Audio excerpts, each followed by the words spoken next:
So somehow I got like 5 days behind on my DC Comics challenge, so I'm gonna try and do all 5 of them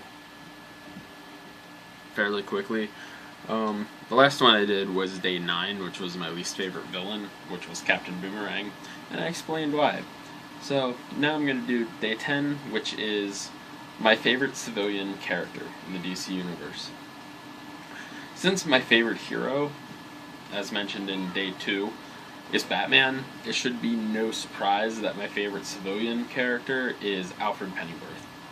Alfred is a quintessential Batman character in every, medium, whether it be the comics or the movies or the animated series.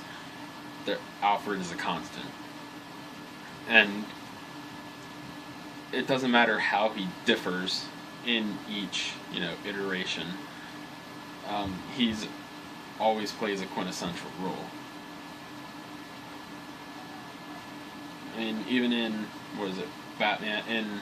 Was it Beware the Batman, the new one, that new animated series? That the Alfred in that one is slightly different than the traditional Alfred. I mean, I guess he's based more on the, Earth One Batman, or Alfred from Batman Earth One. So he has a military background. He's more of a, he's more hands-on in helping Batman. I mean, whether it's that or, the Tim Burton Batman movie Alfred, who's just there, sagely advice and takes care of the manor while Batman's out doing his, crime fighting. To Michael Caine's Alfred in the Dark Knight series of movies, where once again he's a little more hands-on than that original Alfred, the original movie Alfred. But I mean, I don't know. Even in the comics, when Batman's not there, Alfred is. He's still there. Like, I'm trying to think of a good. Okay. A few years ago, there was an event in the DC universe called Trinity. Where, who was it? I want to say it was Morgan Le Fay, Enigma from the Antimatter universe, and which one was it? Despero, Alien, and Magic User, and yeah. Anyway, those three find a way to take over the essence that Batman, Superman, and Wonder Woman have. They're the quintessential part of the universe, and somehow through this, it was a really contrived storyline. It was really confusing to follow. But in the second half of this series, Superman, Wonder Woman, and Batman never existed. Bruce Wayne, Kal-El, and Diana of Themyscira just never existed at all in their world, which means the universe basically went on how it would have gone if they didn't exist. For example, without Batman, Dick Grayson would never have found out that Tony Zuko was the one that killed his parents.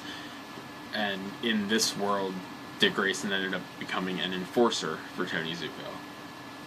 Or Lois Lane never would have found out about Superman, and would have never found out about Clark Kent, and they never were fallen in love and got married.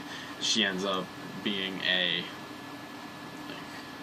ace reporter under a newspaper that's owned by Lex Luthor.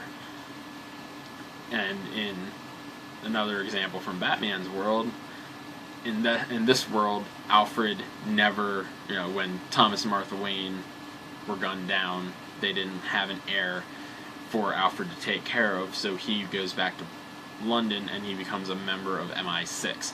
So in this world, Alfred's a spy.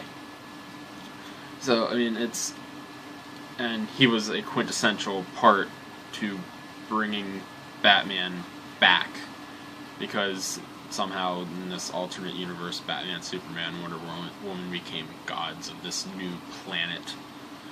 Again, it was an extremely contrived storyline, and I feel bad for mentioning it. But anyway, it shows how important Alfred is to the Batman mythos. So, I mean, I don't know if I can say any more about it, but Alfred's my favorite civilian character in the entire DC universe.